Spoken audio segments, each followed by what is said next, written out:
Welcome back to Talk the Walk with my guest Simon Dixon, CEO of Bank to the Future.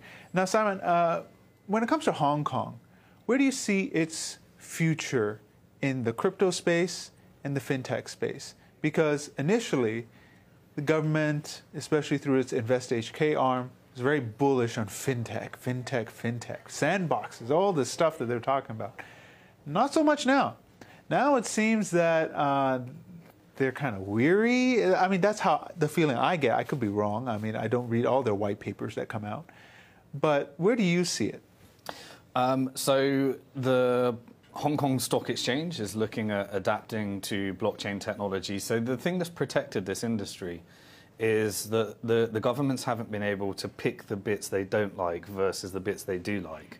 And it kind of all comes as a package. So if the Hong Kong Stock Exchange wants to adapt to blockchain technology, then any legislation that you put in place to either outlaw some part of what you don't like Bitcoin, it kind of backfires because the technology is important for that. So what governments are all coming to the realization right now is they're following different strategies.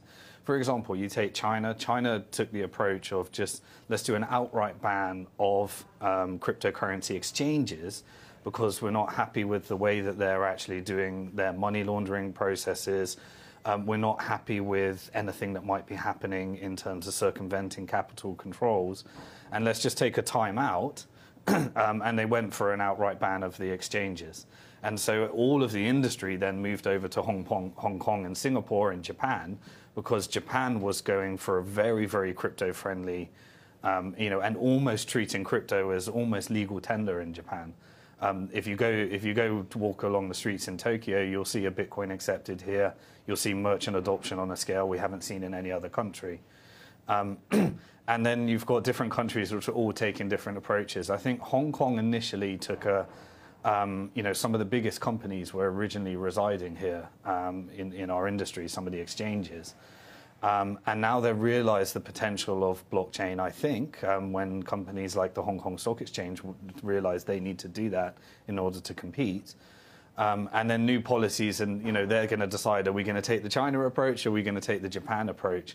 One thing is for certain is that all the jobs, all of the the tax and all of the data that governments are interested in, which is the intersection between crypto and fiat, so that they can do their work in detecting money laundering and the things they'd like to detect, is going to happen to the country that puts together a regulated environment, so that this can happen under their control at the same time as having the peer-to-peer currency, which gives new options of people transacting outside of the financial system. I think the big thing that comes here that changes everything is if you completely ban it, all the innovation and jobs go somewhere else.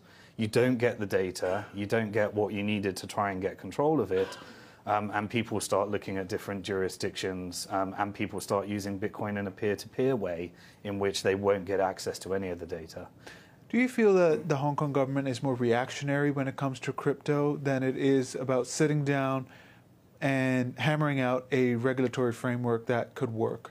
I think Hong Kong, like other countries such as the UK, the US, that are very important economies in the world, that have a very large banking sector that's very important to their economy, that have traditional financial institutions, that have top stock exchanges. They're the ones, and that have significant currencies. These are the ones that have the most to be wary of in terms of disruption, just because it's going to create such such massive change. And so the smaller economies that have got less to lose, that are looking to increase and stimulate their jobs, that are might have debts to repay at the government level, like Malta, like Gibraltar. They're coming along and they're saying, well, we'll embrace this, we'll welcome everybody to come over. And their economies are growing significantly as a result of taking all the jobs from this industry, even during a bear market where things have calmed down a lot. So I think Hong Kong would fit into the category of, I think they're being innovative, but at the same time they've got to look at their traditional industries, and so it's a tough shift to allow for this disruption at the same time as protecting what creates a lot of GDP, tax, and jobs in your economy. One of the things that the government just jumped on was the ICO market. Yeah. So when ICOs first came out, it was basically a giant pump and dump for a lot of them because they were just handing out blue papers saying, we will deliver this and you give us this, and they don't deliver. That's what happened. But the token got inflated, and then the exchanges that accepted it, they got to exchange them, they made some money, and they got out of it. But that kind of put a sour taste in a lot of people's mouths, thinking that ICOs was the future of funding. Where's ICO now? Is it dead? Is it mature? Where is it? So the ICO boom was the ability for people to raise finance in cryptocurrency by issuing their own token. Now, most people were considering these things as cryptocurrencies when in reality they were actually investments and securities. And therefore, if they are investments and securities, then you need to comply with securities laws in order to put sufficient investor protections, disclosures, things that people are used to in a normal stock market or investment environment. What we saw with the ICO boom is what happens when an unregulated environment is just let loose on the world. And what we saw is two things. Firstly, some retail people that bought at the right time and sold at the right time became incredibly wealthy beyond returns of any asset class we've ever seen.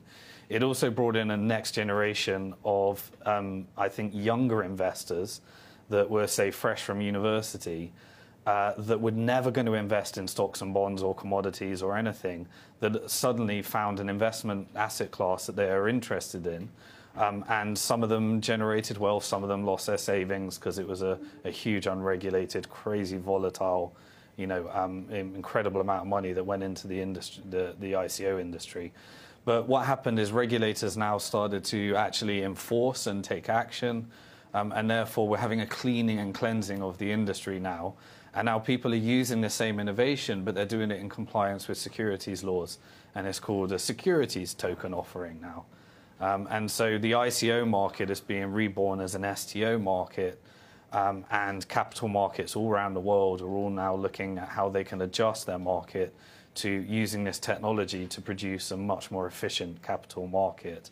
But the interesting thing is that it brought in a generation of people that were never going to invest, were in debt, that decided that there's an asset class that they ideologically like to be involved with.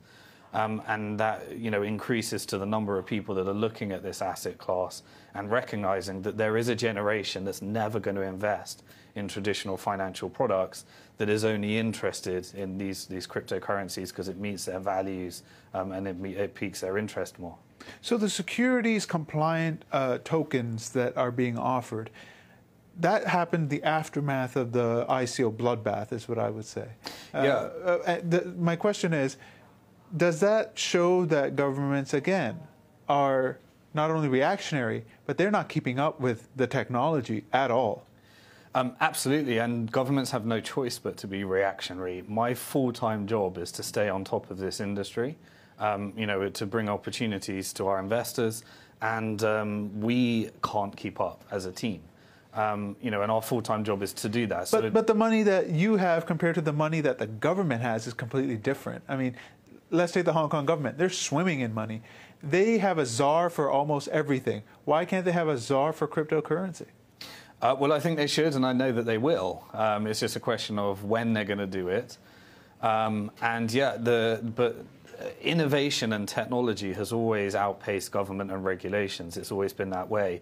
And sometimes you need to let it because regulations can completely hold back innovation sometimes.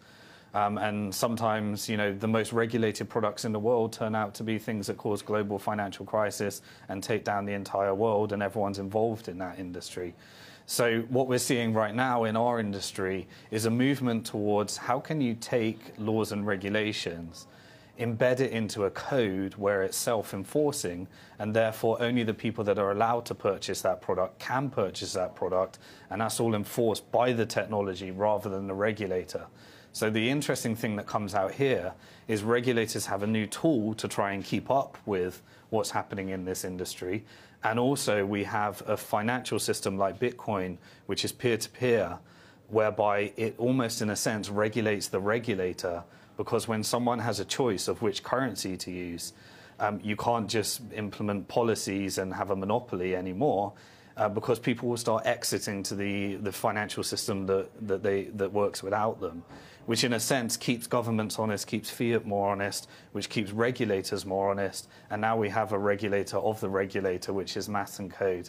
It's a strange world that we're moving towards, but this is what we see, and this is where we think the world is going. Is that where smart contracts come into play? So smart contracts is the geeky word and terminology for enforcing rules into code, where you can't break those rules. And a blockchain ensures that you can't do that because it's being audited by hundreds of thousands of computers all around the world. The way you're explaining it, it's actually better in a way, because less mistakes can happen. Instead of somebody saying, oops, I didn't know I wasn't supposed to do that, the code would stop you right there and then and say, you definitely can't do that. Isn't it something that should definitely be quickly embraced by regulators and the government itself? It certainly will, it should be, but there is also a caveat to that, which is that there is this thing called hacking. Oh, well, of course. And you need sufficient controls there, because the beauty of giving people the ability to own their own money, spend their own money, and a monetary policy that's enforced by maths and code is that you need to learn to secure your own money and secure your own assets. And that's a hard skill for most people to have. So the next wave is custodial solutions, helping people do that for them. All right, I just got a little bit of time left. What is the future of your company, Bank to the Future? So at the moment, we're creating a secondary market, which is allowing people to buy and sell shares in these companies. It's all done in the private market, so therefore you have to be a certain net worth or professional investor in order to participate. This is not a retail product. It's still very high risk, high return type of investment. And then eventually we've just launched the BF Wallet, which is an app on iOS and Android, allowing people to turn those traditional equities into securities and hold their securities tokens, which we think is the next wave in crypto. And this is all disruption of the traditional market is what you're involved in? Absolutely. I mean, this is disruption at the highest level. It's a multi-trillion-dollar financial market that either the traditional players are going to do their own solutions or they're going to be disrupted by financial technology companies. Exciting times. Very exciting. We'll be looking forward to it. I'm afraid that's all the time we have for this week. I will be back next week right here on HKIBC. Bye-bye.